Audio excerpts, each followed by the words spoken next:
I was reborn on the day Stella Prescott's brother, Kyle, threw a briefcase full of cash at my feet. $5 million. We were in the blood-soaked locker room of their underground fighting ring. The first time this happened, I kicked the case aside and snarled, "My love for Stella isn't something you can buy." He just laughed, patting my cheek with contempt. Stella simply turned her back on me, cold and silent, and walked out to the stands. For her, I became the most vicious dog on her leash. I took knife for her. I risked my life for her. 10 years of blood and violence, and I collected 37 scars to prove it. In the end, during a shootout at the docks, I took 3 bullets for her.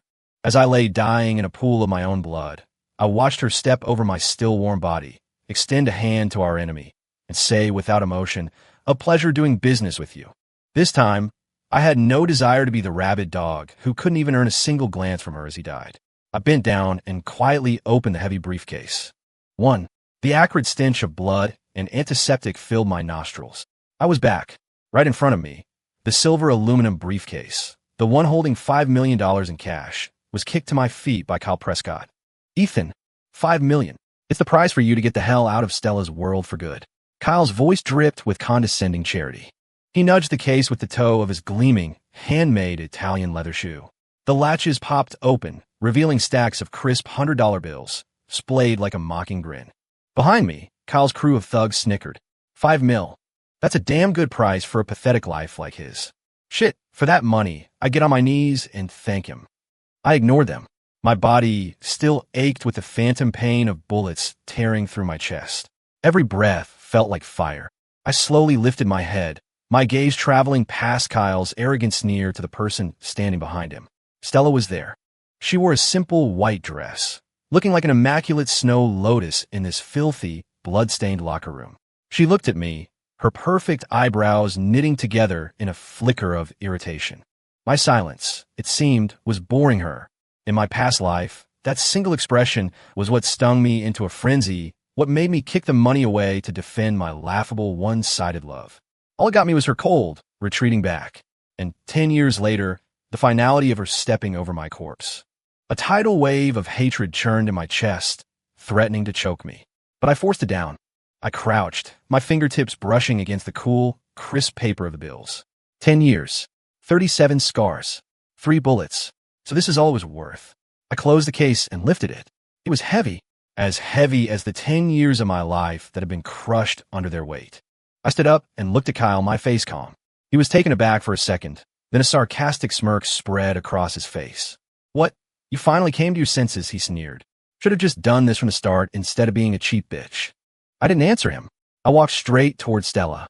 She instinctively took half a step back, a defensive posture that drove a knife deep into the memory of my past life. I stopped in front of her, my voice perfectly level. A decade of my life. I guess it was only worth $5 million. Stella's expression flickered. She looked like she wanted to say something, but her innate pride kept her silent. I reached into the case and pulled out a single stack of bills. $10,000. Then I turned and walked back to Kyle. As he watched in stunned silence, I mimicked the way he had once treated me. I took the stack of cash and lightly tapped it against his stiffening cheek. Once. Twice. "Here's 10 grand. A tip," I said. My voice wasn't loud, but it cut through the silence of the room. "Tell your sister to stop whoring herself out on the street." I let the word hang in the air. It's pathetic. The air in the locker room turned to ice. Kyle's face went from shock to crimson, then to a deep, mottled purple. "You're fucking dead," he roared, swinging a punch that whistled through the air. I ducked sideways, a reflexive movement carved into my bones from a decade of dodging fists and weapons for them. I didn't hit back. There was no need. I just picked up the heavy briefcase and gave Stella one last look. Her face held no concern for my safety. There was only the cold fury of someone whose plan had been disrupted, whose authority had been publicly challenged. "Stella," I said, my voice like a judge delivering a verdict 10 years too late. "As of today, we're even." I was sentencing my own absurd past life to death. With that, I turned to leave. "Stop him. Break his goddamn legs." Kyle shrieked behind me. A couple of his goons moved to block my path. I didn't stop walking. I just spoke over my shoulder, my voice cold. "Kyle, this $5 million was your severance package for me. Are you really going to try and take it back now?" I let that sink in. Think about how that would look for the Prescott family name. The goons hesitated, looking from Kyle to Stella. I didn't look back again. I walked, step by step, out of the locker room that was soaked in 10 years of my blood and tears. Behind me, the tomb of my youth collapsed into dust. As I dragged the heavy case through the gym's heavy steel door, the harsh afternoon sun hit me. My heart was a landscape of ruins, but I was finally free. I flagged down a cab, shoved the case into the trunk, and got in. "The nearest bank, please," I told the driver. He glanced at me in a rearview mirror. My cheap t-shirt was stained with grime and a little blood, and my face was bruised from a fight earlier. He probably thought I was a thug who just finished a dirty job. He didn't ask questions, just slammed his foot on the gas. I didn't know it then, but just after I left, Stella stopped Kyle from chasing after me. Kyle was losing his mind. "Stella, what the hell are you doing? I'm going to kill him." Stella just stared coldly in the direction I'd left, a flicker of annoyance in her voice that even she didn't recognize. "He's just a stray dog, Kyle. You'll dirty your hands on him." She paused. "He took the money. Now he's out of our lives. It's for the best." Kyle was still furious. "But what he just said..." Stella cut him off, her tone returning to its usual indifference. "He won't live a week." She gave a slight, cruel smile. "Do you really think a broke nobody dragging a briefcase with $5 million in cash can make it off this block alive?" The taxi dropped me at a major bank downtown. I carried the case into the private client office, and under the wealth manager's suspicious gaze, I deposited the entire $5 million. Then, I used the new account to open an international brokerage portfolio. Without a moment's hesitation, I wired the entire sum into a single, obscure cryptocurrency: Ethereum. In my past life, this was the asset that 1 month from now would explode in value by over 30 times.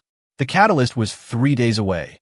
A Wall Street hedge fund legend was about to publicly endorse it during a primetime interview on CNBC. With my investment made, I walked out of the bank. I had only a few $100s left in my pocket, but I felt a sense of calm I hadn't known in years. This wasn't a gamble. It was a surgeon's precision, guided by perfect foresight. I didn't waste the next 3 days. I checked into the cheapest motel I could find and bought a burner phone. I started searching for one person: Leo Vance. In my previous life, he was known as the Phantom of Wall Street, a reclusive financial genius.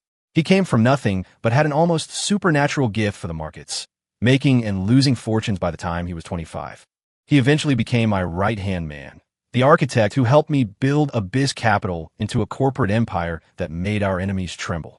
But I found him too late last time. By then, he had been wiped out by a bad call, buried in debt to loan sharks after a leveraged position went sideways. His girlfriend had left him, and he was a broken man. I was the one who pulled him out of the gutter. This time, I would find him before he hit bottom. Following my memory, I quickly pinpointed his location: a grimy, 24-hour gaming lounge called Level Up on the west side. When I arrived, the place was thick with smoke, the air a mix of stale ramen and the frantic clicking of keyboards. I found Leo in a dark corner. He was wearing a faded t-shirt, his hair was greasy, and his eyes were bloodshot, glued to the candlestick charts on his monitor. A small mountain of cigarette butts lay at his feet. He looked like a man who had lost everything. Just then, a commotion erupted at the entrance. A few heavily tattooed guys shoved their way in. The leader, a bald man with a neck like a tree trunk, kicked a chair out of his way and strode directly toward Leo. "Now, you owe the boss 50 grand. Payday's today." Leo's body went rigid. His face turned ghost white. He turned, his voice trembling. "Rhino, just give me a few more days. I swear, I'm about to turn it all around." "Turn around?" Rhino grabbed him by the collar and hauled him out of his chair. "With what? You gonna bet your life savings?" "Oh, wait, you don't fucking have any." One of Rhino's cronies, a skinny guy with yellow-dyed hair, grinned and flicked open a switchblade, tapping the flat of the blade against Leo's cheek. "Pay up, or you lose a leg. Your choice." The rest of the lounge went silent, the only sound the oblivious tapping of some gamer in the back. Leo closed his eyes in despair. At that moment, a calm voice cut through the tension. "I'll cover his debt." Every head turned. I stepped out from a small crowd of onlookers and stood in front of Rhino. He looked me up and down, taking in my cheap clothes and bruised face, and sneered. "You? Who the hell are you? You even know what 50 grand looks like?" I didn't waste words. I took out my new phone, opened my banking app, and showed him the balance. It was only a few $100, but then I clicked over to the investment portfolio. The long string of numbers representing my Ethereum holdings made Rhino's eyes nearly pop out of his head. He didn't know what he was looking at, but he understood the number of zeros. His attitude shifted instantly, his scowl replaced by a greasy, sycophantic smile. "My apologies, boss. Didn't know who I was talking to. My mistake." I put my phone away. Give me your account number. I'll wire it. I paused. But I need you to do one thing for me. Rhino practically bowed. Anything you say, boss. Break his leg, I said, nodding toward the yellow-haired punk with a knife. The punk's face went white. Rhino didn't hesitate. He spun around and backhanded the kid across the face. Idiot. You don't pull a knife in front of the boss. You got no class. He jerked his head at his other men, who immediately dragged the kid outside. A moment later, a sharp, piercing scream cut through the air. I transferred the $50,000. Rhino thanked me profusely and left with his crew. The lounge returned to its previous state of smoky silence, leaving only me and Leo, who had slumped to the floor. He stared at me, his eyes filled with a mixture of shock, confusion, and the lingering fear of a man who'd just been pulled back from the brink. Who are you? Why did you help me? I walked over and looked down at him.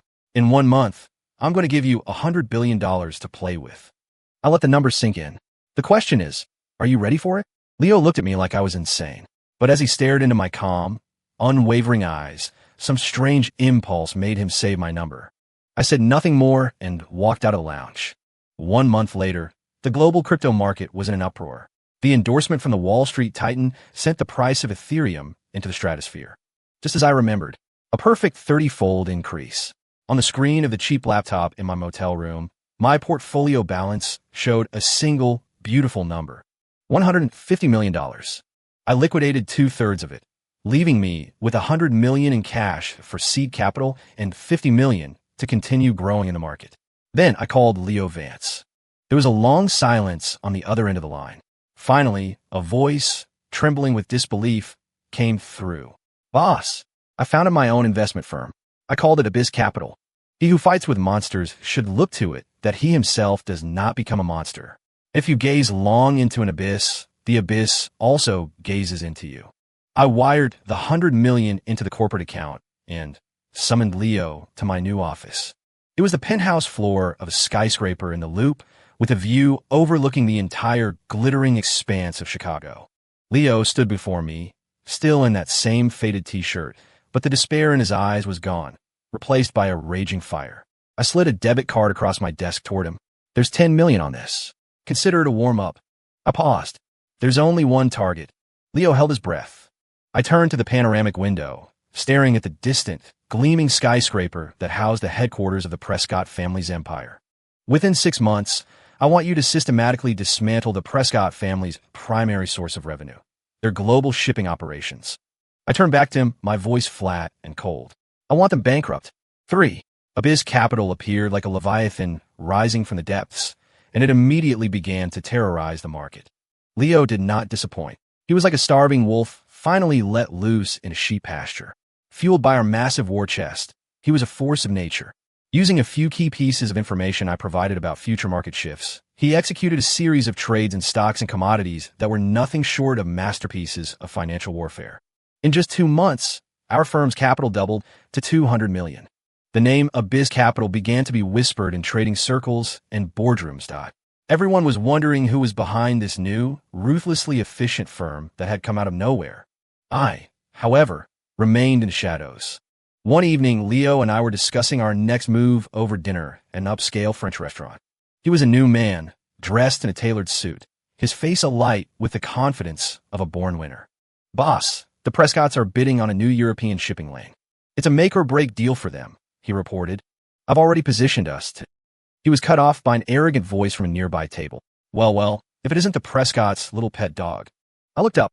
A young man in a loud designer shirt and a diamond earring was approaching, his arm around a surgically enhanced Instagram model. He was looking at me with pure disdain. Chad Mulligan, youngest son of the Mulligan family. In my past life, he was one of Stella's many wannabe suitors, and by far the dumbest. He'd used his family's money to harass me on more than one occasion. Once, right in front of Stella, he'd thrown a wad of cash in my face and told me to bark for it. I'd swallow my pride then, because Stella had told me the Mulligan's port access was important for her family's business. Now, I didn't have to swallow anything. My clothes were still off the rack, costing less than $200 total, a stark contrast to the restaurant's opulent decor. Chad's sneer deepened. What's the matter? The Prescotts finally kick you to the curb. How can you even afford to breathe the air in here? He mocked. Did you finally burn through that $5 million pity payment? So, he knew about the money. That idiot Kyle must have been bragging. I calmly went back to cutting my steak. Leo, however, stood up, his expression glacial. Mr. Mulligan, I suggest you watch your tone. He gestured to me. This is Ethan Cross, the president of Abyss Capital. Chad blinked, then burst out laughing, bending over with exaggerated hilarity. Abyss Capital? What the hell is that? Never heard of it. He roared. President? Ha ha. Since when do we call a stray dog a president? His date giggled along with him, looking at me as if I were the punchline to a fantastic joke. The commotion drew the attention of other diners. Chad basked in the spotlight. He sauntered over to my table, deliberately raising his voice. Ethan, do yourself a favor and get the hell out of here. You're staining the carpet. I finished my bite, wiped my mouth with a napkin, and finally met his gaze. Is that so? I took out my phone and made a call right in front of him. It was picked up almost instantly. Mr. Cross, good evening. How can I help you? A deferential voice said. It was Mr. Henderson, the director of my private bank, where I had recently deposited a 9-figure sum. I spoke calmly. Mr. Henderson, good evening. I paused, letting the name sink in. That $100 million line of credit for the Mulligan family's expansion. I'm starting to think it's a bit of a risky investment. Perhaps you should reconsider it. Henderson didn't hesitate. I understand completely, Mr. Cross. Consider it done. I hung up. The entire call lasted less than 30 seconds. The smile froze on Chad Mulligan's face. He hadn't processed what just happened. Then, his phone began to vibrate violently. He fumbled to answer it. It was his father. The man's panicked, screaming voice echoed through the silent restaurant. Chad, you son of a bitch. Who did you piss off? The bank just called. They're pulling our financing. The company is going under. We're ruined. The color drained from Chad's face. He looked like he'd seen a ghost. The hand holding his phone trembled as he stared at me, his eyes wide with a terror that was reserved for things that crawl out of nightmares. You. He couldn't form a sentence. I stood up and walked over to him. I took a silk pocket square from my jacket and slowly, deliberately wiped my hands as if I had just touched something filthy. Then I dropped the square on his face. Tell Stella, I said, my voice low and clear.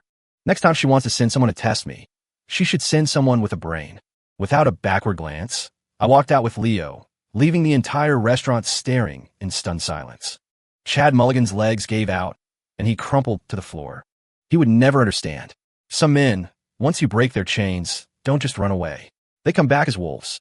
The revenge plot proceeded like clockwork.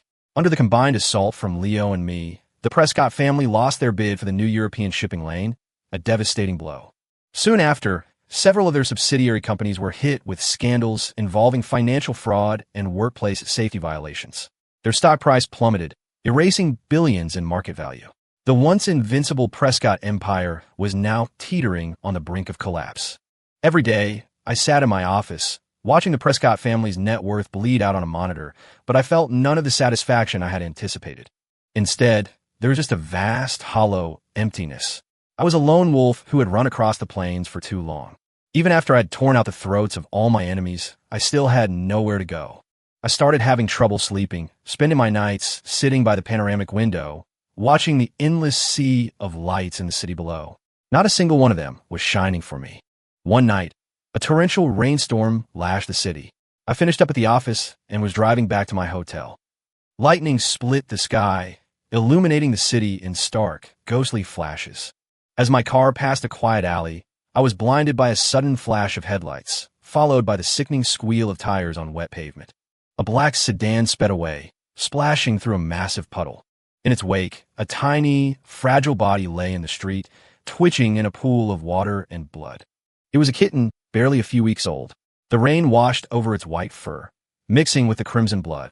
It let out a faint cry, a sound like a newborn baby's whimper.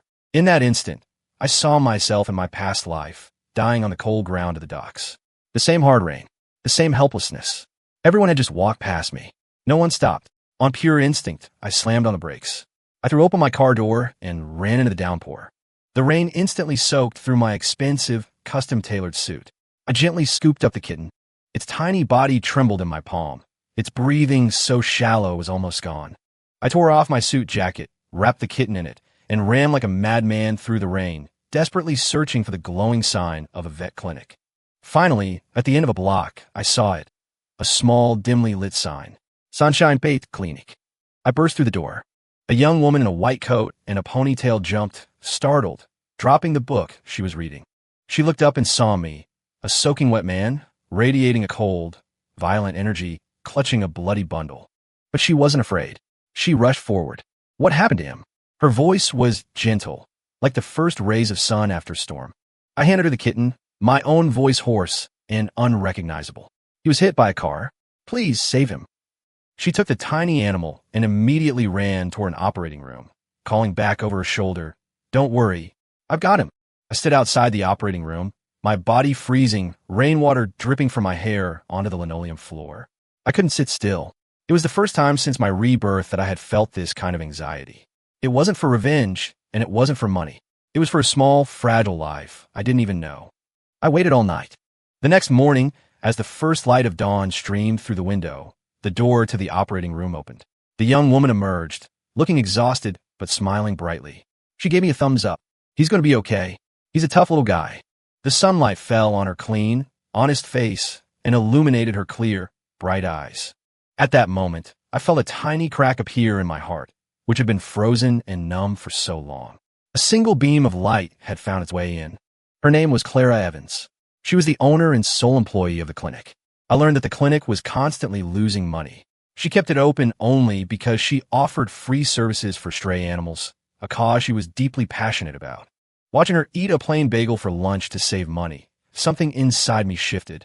I made an anonymous donation to the clinic's account. Not a huge amount, $50,000, enough for her to renovate the place and hire some help. I started visiting the clinic regularly to see the kitten. He was recovering remarkably well, already full of energy. Clara asked me what I wanted to name him. I thought for a moment. Let's call him 150. The strange name made her laugh, her eyes crinkling into happy crescents. She said she'd never heard such a materialistic name for a cat. I didn't tell her that the number represented the start of my new life. The time I spent with Clara was the most relaxed I'd been since my rebirth.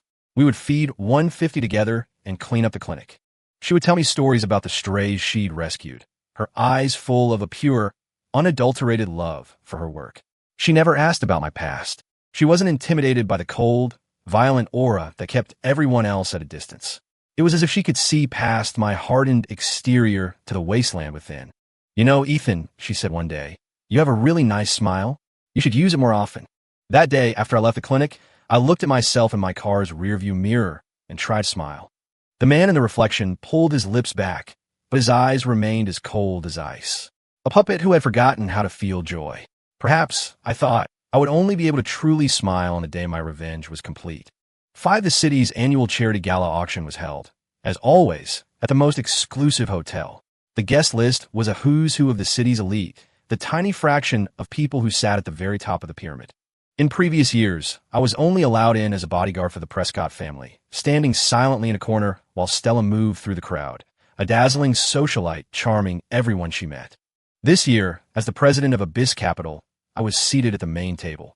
My table mates were the titans of industry who controlled the city's economic pulse. They greeted me warmly, eager to exchange business cards and curry favor with the city's most explosive rising star. I handled their advances with practiced ease, my eyes scanning the ballroom. It didn't take long to find them. The Prescott family. Kyle stood behind his father, Arthur Prescott, looking gaunt and anxious. Arthur, once a lion of the business world, now looked old and tired, his temples grayed. He was forcing a smile as he greeted people, but no one of consequence paid him any real attention. People are always quick to abandon a sinking ship. Stella was still a vision in a designer gown and flawless makeup, holding herself with the same proud defiance. But the deep-seated worry in her eyes betrayed her calm facade. I knew what they were so desperate for. The Prescott family's cash flow had dried up. The banks had rejected all their loan applications. Their only hope was tonight's auction. The main event was a parcel of land in the South Loop being sold by the city for a new commercial development. If they could win the bid, they could use the land as collateral to secure a life-saving loan and stave off ruin. It was their last lifeline. Unfortunately for them, I was here. The auction began. The first few items were art and jewelry, and I watched with disinterest. Then, the auctioneer's voice boomed through the hall.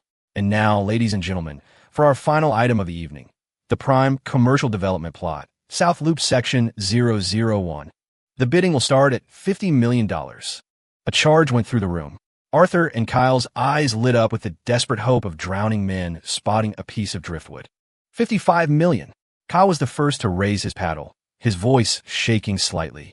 60 million. The CEO of a rival real estate firm countered. 62 million. 65. The price climbed steadily. Kyle kept raising his paddle, his bids small and cautious, showing the strain, but he was clearly determined to win. The price quickly shot up to 80 million. This was already more than most considered the land to be worth. The field had narrowed to just Kyle and one other bidder. 81 million. Kyle grit his teeth, sweat beading on his forehead as he raised his paddle one more time. The other CEO hesitated, then shook his head and set his paddle down. The auctioneer began the final count. 81 million, going once. 81 million, going twice. A look of ecstatic relief washed over Kyle's face. He grabbed his father's arm in triumph. Even Stella seemed to relax, the tension finally leaving her shoulders. Just as the auctioneer's gavel was about to fall, I raised my paddle. My voice, calm and unhurried, echoed through the vast ballroom. 100 million. A collective gasp swept through the crowd. Every eye in the room swiveled to me. To raise the bid by nearly 20 million in a single stroke was an audacious display of financial power. The look of triumph on Kyle's face curdled. He whipped his head around, and when he saw it was me, his expression went through a spectacular series of transformations, from shock to rage, then to a sickly, pale white. Arthur Prescott slumped in his chair, his face ashen. Stella stared at me, her beautiful eyes wide with disbelief, confusion, and a flicker of something she herself didn't recognize. Panic. I didn't look at them. I simply lifted my glass of wine and gave a slight nod to the auctioneer. The auctioneer, snapping out of his stupor, shouted with renewed vigor. 100 million. A bid of 100 million from Mr. Cross of Abyss Capital. Do I hear any other bids? The room was silent. 100 million was far beyond the land's real value. This was no longer a business transaction. It was a public execution. 100 million. Going once. Going twice. Sold. The auctioneer cried, his gavel cracking against the block. To Mr. Ethan Cross of Abyss Capital. Amid a thunderous round of applause, the auctioneer gestured toward me.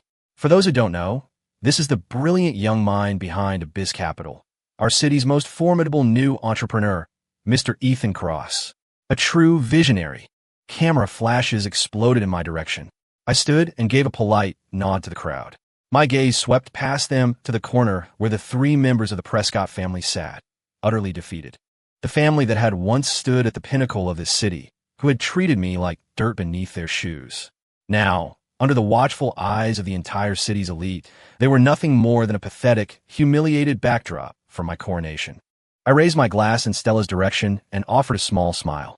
It held no trace of our past, only the detached amusement of a victor, and a touch of pity.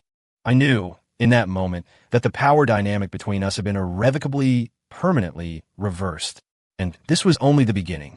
News of the auction spread like wildfire. By the next morning, it was the talk of the town. Ethan Cross of Abyss Capital snatches Prescott's lifeline with bold $100 million bid. The story was the headline of every financial news outlet. The Prescott Corporation's stock responded accordingly. It nosedived, hitting the circuit breaker within 30 minutes of the market opening. Calls from banks demanding payment and emails from partners terminating contracts flooded the Prescott Tower. The building, once a symbol of their wealth and power, now seemed on the verge of collapse. I knew they would come to me. I just didn't expect it to be so soon. That afternoon, while I was reviewing some documents, my assistant buzzed. Mr. Cross, Arthur Prescott, Kyle Prescott, and Stella Prescott from the Prescott Corporation are here to see you. She paused. They don't have an appointment. I didn't even look up from my desk. Let them wait in the lobby. My assistant was surprised, but simply replied, "Yes, sir," and hung up. I went back to my work as if nothing had happened. 1 hour passed. Then 2. It wasn't until the sun began to set, casting long shadows across my office, that I finally closed the file I was working on and stretched. I walked to the floor-to-ceiling window and looked down at the main lobby. The 3 of them were still there, waiting, standing like statues frozen in time. Employees walking past shot curious glances at them, whispering amongst themselves. I was certain that in their entire lives, they had never been subjected to such a humiliating slight. I pressed the button on my intercom. Send them up. A few minutes later, they were escorted into my office.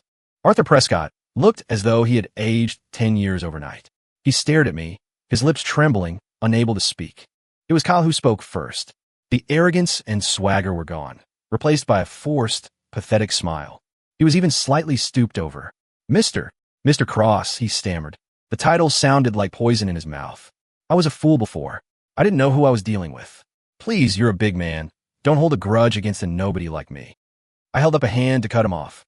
My gaze went past him to Stella. She still wore her mask of pride, but her face was pale, and she was biting her lip so hard it was turning white. I leaned back in my plush leather chair and spoke slowly. If you've come here to beg, you should at least have the decency to act like it. I fixed my eyes on her. And you, Miss Prescott? Kyle's face flushed a deep, ugly red, but he didn't dare say a word. Arthur nudged his daughter with his elbow. Stella's body was rigid. Her pride was a physical barrier preventing her from bowing to me, the man who was once her servant. I chuckled softly and made a move to stand. It seems Miss Prescott values her pride more than the survival of her family's legacy. In that case, we have nothing to discuss. Leo, show them out. Leo, who had been standing silently behind me, immediately gestured toward the door. Wait! Stella's voice was strained, laced with a tremor she couldn't conceal. It was the sound of her entire world breaking. Ethan, let's talk. I settled back into my chair, tapping my fingers rhythmically on the polished wood of my desk. The sound echoed in the silent office, each tap like a drumbeat on the Prescott's frayed nerves. Fine, we can talk, I said, my eyes locked on her defiant, pale face. An idea, a perfect, cruel idea, formed in my mind. A way to shatter what little pride she had left. Have dinner with me tomorrow night. I let the words hang in the air. If I'm in a good mood, perhaps I'll consider the matter of the Prescott family survival. Before the words were even fully out of my mouth, Kyle exploded. Ethan, don't you dare go too far. I shot him a look so cold it froze the words in his throat. Does it look like you're in a position to be making demands? Kyle fell silent. Stella's entire body was trembling now. Humiliating tears welled in her eyes, but she fought them back, refusing to let them fall. She knew what this was. Payback for every moment of humiliation they had ever put me through. She closed her eyes and took a deep, shuddering breath, as if it took all the strength she had left in the world. When she opened them again, she looked directly at me and forced out a single word. Fine. As soon as she said it, it was as if her strings had been cut. She turned and walked out of my office, her retreat hasty and undignified. Arthur and Kyle scrambled to follow her. The office was quiet again. Leo came to my side, a hint of concern in his voice. Boss, are you really going to help them? I shook my head, my eyes following Stella's figure as she burst out of the building's main entrance far below. I just want her to see something, I said softly. I want her to see that everything she was so proud of, everything she used to hold over me, is utterly worthless. And then I'm going to take it all away from her, piece by piece, because I would never, ever forget the look in her eyes as she stepped over my dead body. 7 for our dinner the next evening, I chose the most expensive and exclusive restaurant in the city, the revolving one at the top of the observatory tower. Stella arrived on time. She had clearly put a great deal of effort into her appearance. She wore a stunning, backless black dress. Her makeup was flawless, and a river of diamonds glittered at her throat. She was trying to weaponize her beauty, to cling to the last vestiges of her dignity. It was a miscalculation. I had also invited the CEO of a rival corporation. We were in the middle of negotiating a multi-billion-dollar merger. When Stella walked in, I simply nodded at her and gestured to the empty chair at our table. Then I turned back to my guest and never looked at her again. Right in front of her, I laughed and traded stories with my business partner, our conversation flowing from global financial trends to future industrial tech synergies. We were engrossed, animated. It was as if Stella wasn't there at all, just another piece of furniture or a silent, beautiful waitress. She sat there for 2 full hours. She couldn't get a single word in. The exquisite meal placed before her remained untouched. The stem of her wine glass was in danger of snapping from the pressure of her grip. I could feel the waves of humiliation and rage rolling off her, so thick they were almost tangible. This, I knew, was far more painful for her than a public slap in the face. This was a clear, undeniable demonstration that she and the entire Prescott family had been exiled from my world. We were not on the same level anymore. We weren't even playing the same game. Finally, my guest signed the contract with a satisfied smile, shook my hand, and departed. The restaurant was quiet, leaving just the two of us. She could no longer contain herself. Her voice was a raw, broken whisper. What do you want from me? I dabbed my mouth with my napkin, feigning surprise as if I had just noticed she was there. Want? I don't want anything. I stood up. Dinner's over. You can go now. Stella stared at me in utter disbelief, her body trembling with fury. You were just toying with me? I smiled. A genuine, cold smile. Ms. Prescott, you were the one who insisted on having dinner with me. I certainly didn't beg you to come. I paused at the door. As for your family's business, I'll consider it. I put a special emphasis on the word consider. Looking at her face, twisted with a humiliation so profound it was almost ugly, I felt nothing. Not satisfaction. Not joy. Just boredom. So this was revenge. It was emptier than I had imagined. I turned to leave. Ethan, her voice, coming from behind me, held a note of vulnerability I had never heard before. Is there really no chance for us? At all? I stopped, but I didn't turn around. Sure, there's a chance. I let the silence stretch. When the Prescott family is officially bankrupt and you find yourself with nowhere to go, maybe then I'll consider hiring you as a janitor at my company. Without another word, I walked out. Behind me, I heard the sound of shattering porcelain. I drove away from the restaurant, but I didn't go back to my hotel. Without consciously deciding to, I found myself parked outside Clara's pet clinic.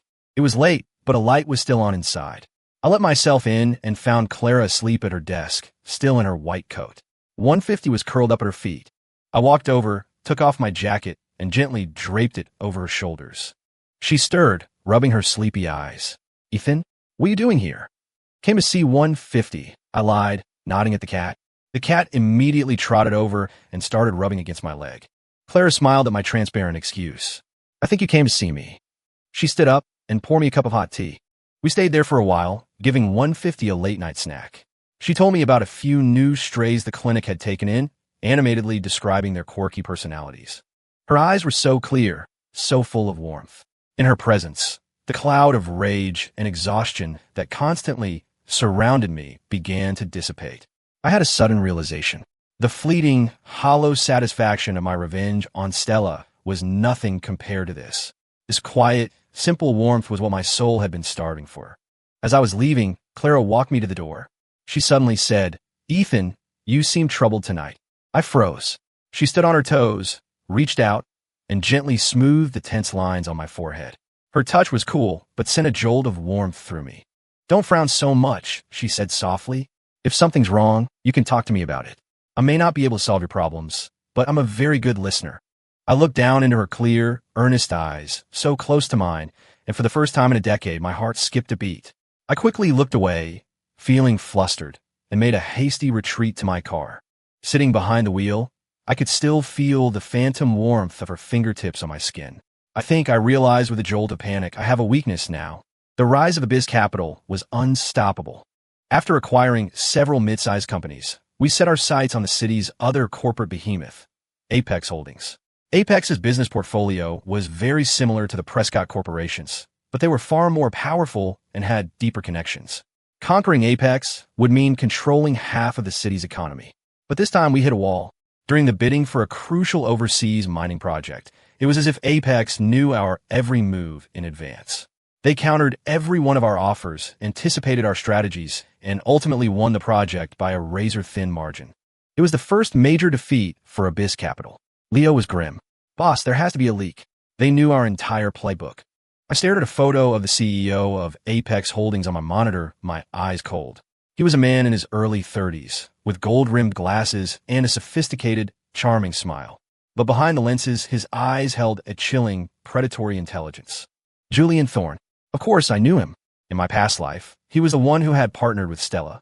Together, they had set the trap at the docks that had ended my life. He was her final choice. A man who was even more ruthless, even more soulless than she was. I hadn't expected to face him so soon in this life, and it seemed he was rising faster and with more ferocity than before. A few days later, we met in person at a business gala. He approached me, a glass of champagne in his hand and a practiced, insincere smile on his face. Mr. Cross, I've heard so much about you. A pleasure to finally meet the wunderkind of Chicago finance. I clinked my glass against his. The sound was sharp, final. Mr. Thorne, the pleasure is all mine. I met his gaze. I just hope your foundations are solid. Some companies climb so fast they forget how hard the fall can be. He understood my meaning perfectly. His smile didn't falter, but his eyes turned to ice. We'll see, won't we? he said smoothly. I, for one, am very excited to see what other surprises you have in store for me. The war had begun. Julian's methods were far more sophisticated and venomous than the brutish tactics of someone like Kyle Prescott. He attacked us on all fronts. He poached our key employees, bought out our strategic partners, and spread vicious, anonymous rumors about our firm's stability. For a time, Abyss Capital was under siege. But with my perfect knowledge of future market shifts and Leo's unparalleled trading skills, we always managed to turn the tables at the last second, often turning his attacks back on him. We were like two apex predators locked in a bloody, primal battle for territory in the concrete jungle of the city.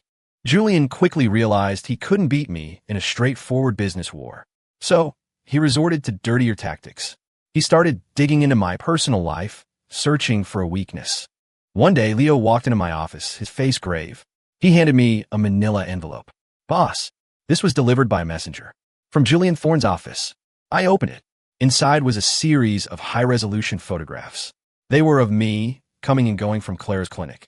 There was a shot of me from behind, walking with her in a park as I held 150. There was another, a close-up of her on her tiptoes, her face full of gentle concern as she smoothed my brow outside the clinic door. Every picture was perfectly framed, perfectly clear. At the bottom of the stack was a small, typed note. It contained a single sentence. Mr. Cross, your weakness is quite charming. My hand clenched around the photos, my knuckles turning white. A wave of pure, cold rage, an emotion I hadn't felt since the moment of my death, washed over me. I knew Julian. I knew what he was capable of. He was a sociopath who would not hesitate to destroy an innocent woman to get what he wanted. I immediately got on the phone with an old contact from my past life and paid an exorbitant fee to hire a team of elite private security contractors, ex-special forces, to provide 24/7 protection for Clara. Then I called her. Clara, I need you to do something for me. Can you stay away from the clinic for a little while? She sounded confused. Why? It's so busy. There are so many animals that need me. I didn't know how to explain the danger she was in. I couldn't drag her into the bloody vortex of my revenge. All I could do was force a harsh, commanding tone. Just listen to me. Take a few days off. I'll cover all the clinic's expenses. There was a silence on the other end of the line. Then, her voice came back, small and hesitant. Ethan, are you in some kind of trouble? My chest tightened. No, don't worry about it. After I hung up, I stared out at the city lights, and for the first time, I felt a deep, gnawing fear. I had built an empire from nothing. I thought I was invincible. But I was powerless to protect the one person who mattered.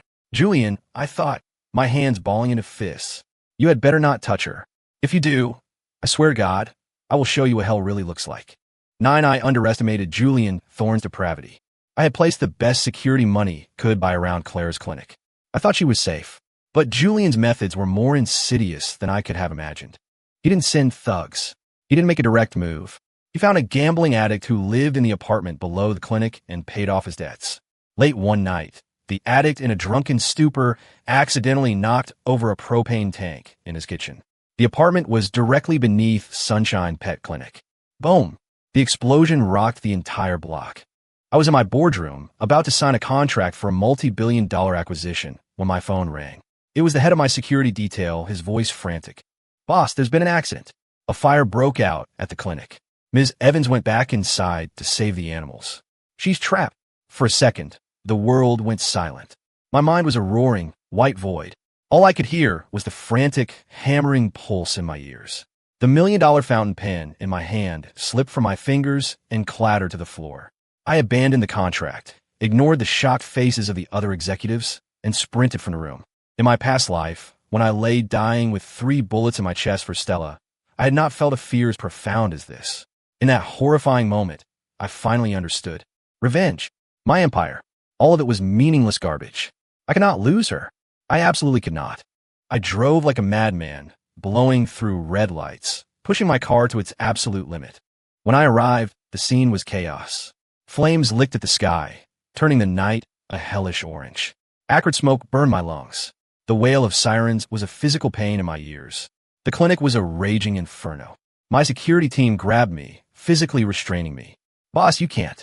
It's too dangerous. I shoved them away, my eyes bloodshot, ready to charge into the flames myself.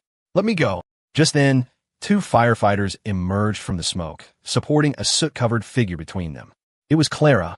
She was clutching a pet carrier to her chest. She saw me, and a weak, trembling smile touched her lips. "Ethan, look," she coughed, her voice raspy. 150. He's okay. Then, her eyes rolled back, and she collapsed. I surged forward and caught her before she hit the ground. The pet carrier fell, and 150 let out a terrified shriek from inside. I looked down at Clara's face, blackened with soot and grime, and the tension that had been holding me together finally snapped. She was alive. Thank God. She was alive. And in the wake of that relief came a wave of rage, so cold, so absolute. It felt like my soul was freezing over. "Julian Thorne, you are a dead man." I gently passed Clara to the paramedics, watching as they loaded her into the ambulance. Then I turned to the captain of my security team. My voice was devoid of all emotion, as cold and quiet as the grave. "Find him. Find a man who set the fire, and find the man who paid him. I want him, and everyone else involved in this, to understand the meaning of suffering. Make it slow." 10 Clara was taken to the best private hospital in the city. The doctors confirmed she had smoke inhalation and some minor burns, but she was out of danger. I sat by her bedside all night, watching her pale, sleeping face. The fear and rage warred inside me, a toxic cocktail that threatened to consume me. She woke up early the next morning. The first thing she asked, her voice hoarse, was 150? What about the other animals? I told her they were all safe, that I had already arranged for them to be moved to a temporary shelter. She finally relaxed, then looked at me, her eyes welling with tears. "I'm so sorry, Ethan. The clinic you built for me. I let it all burn down." I took her hand. "As long as you're okay," I said, my voice thick with emotion, "nothing else matters." After making sure she was comfortable, I stepped out into the hallway. I called Leo. "Lau, I'm here, boss." 3 days, I said. My voice was unnervingly calm. "I want Apex Holdings wiped from the face of the earth. Whatever it takes. Burn it all down." There was a brief pause on the other end. Then, Leo's voice came back, imbued with a conviction I had never heard from him before. "Understood." What followed was the most brutal, scorched-earth corporate takedown the city had ever seen. I unleashed our entire war chest. I called in every favor, leveraged every alliance. We began a relentless, massive short-selling campaign against Apex stock. Simultaneously, I activated every underworld contact from my previous life. I paid fortunes to dig up every piece of dirt on Julian Thorne. Julian could never have anticipated the sheer ferocity of my retaliation. I was no longer a strategist. I was a berserker, willing to sacrifice my entire empire for the sole purpose of his annihilation. Day 1. Under the weight of our coordinated attack, Apex's stock crashed, triggering a market-wide halt. Day 2. A mountain of irrefutable evidence detailing Julian's history of financial crimes. Money laundering, insider trading, bribery was anonymously delivered to the SEC, the DOJ, and every major news outlet. The story exploded. Apex's partners began to defect in droves. The banks froze his credit lines and called in their loans. His entire financial structure imploded. He panicked. He tried to revert to his old tricks, sending a team of his best enforcers to intimidate me. But his best were amateurs compared to the team of ex-Delta Force operators I had on my payroll. They were intercepted, neutralized, and dumped, bruised and broken, on the steps of the nearest police station. Day 3. Apex Holdings filed for bankruptcy. Julian Thorne was arrested at the airport, trying to flee the country on a forged passport. I watched it all unfold on the news, standing in Clara's hospital room. I saw the footage of Julian, his perfect facade shattered, being shoved into the back of a police car. Clara saw the news report, too.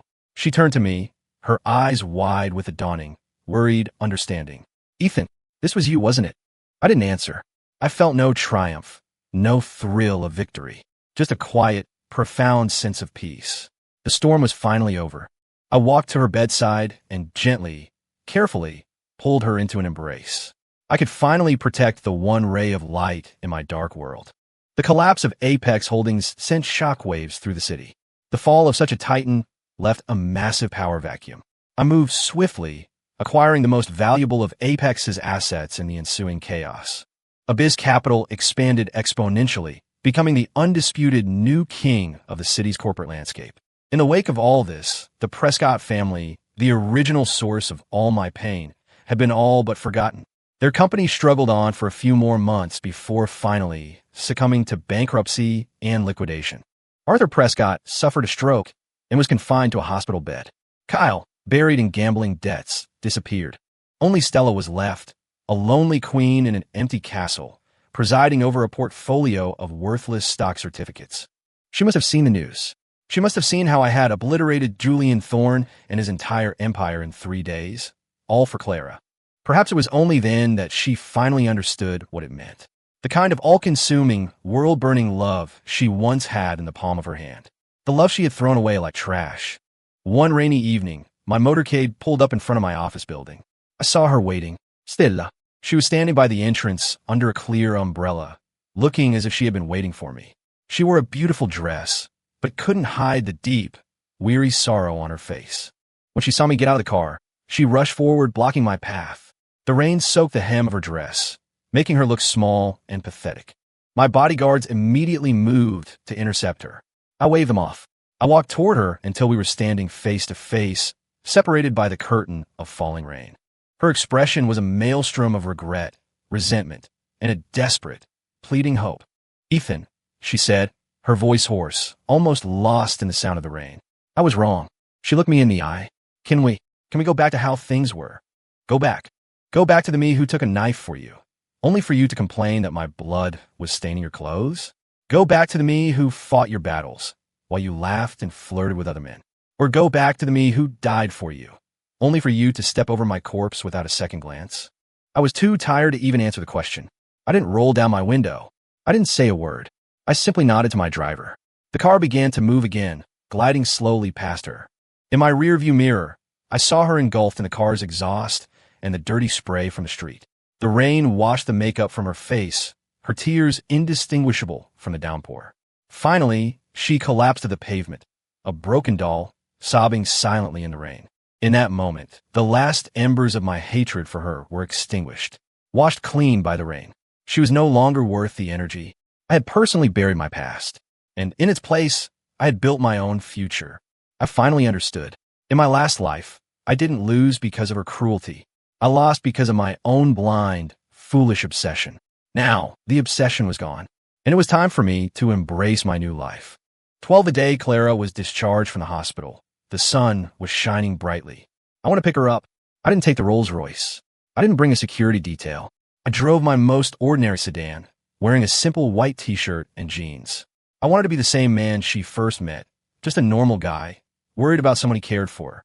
I took her to the new Sunshine Pet Clinic. I had bought an entire 3-story building and had it renovated to her exact specifications. It was 10 times larger than her old clinic, equipped with the best veterinary technology in the world. It even had a small, grassy yard where the rescued animals could run and play. Clara stood in front of the new building, looking at the gleaming new facility, but she didn't have the overjoyed reaction I had expected. She turned, took my hand, and looked at me with a serious expression. Ethan, she said, her voice soft but firm, I don't want you to become a monster for my sake. Her eyes were so clear, they seemed to see right through me, past the corporate titan, past the vengeful killer, to the broken man underneath. My heart clenched. I held her hand tightly. I used to think that if I had the whole world, I could have anything I wanted. But then I met you, and I realized. I looked into her eyes. Having you is having the whole world, and I would do anything to protect my world. But don't worry, I added, a small, unpracticed smile touching my lips. From now on, the only things these hands will be used for are cooking you dinner and cleaning 150's litter box. My clumsy attempt at a romantic line made her laugh. The sunlight on her face was more beautiful than any fortune I had ever amassed. Watching her smile, I took a deep breath and pulled a small velvet box from my pocket. I opened it. Inside wasn't some giant, gaudy diamond. It was a simple, elegant platinum band, set with a single, small, but perfectly cut diamond. It caught the light, sparkling with a quiet, warm brilliance. I dropped to one knee. It was a posture I had imagined 1,000 times in my dreams, but always for the wrong person. Thankfully, life had given me a chance to correct my mistake. Clara Evans. My voice was shaking slightly from nerves. For a long time, I was a stray dog, running wild in the dark. I was covered in scars and filled with hate. And then I met you. You were this. Light. You made me feel like this world was worth living in. I don't know how to be a good person, Clara. My old life was all violence and betrayal. But I want to learn. I want to learn how to be a normal man, who knows how to smile and how to love. For you. I looked up at her. Will you marry me? Will you be my teacher? Tears streamed down her face like strings of broken pearls. She was crying, but she was smiling at the same time. She didn't speak. She just nodded, her whole body shaking.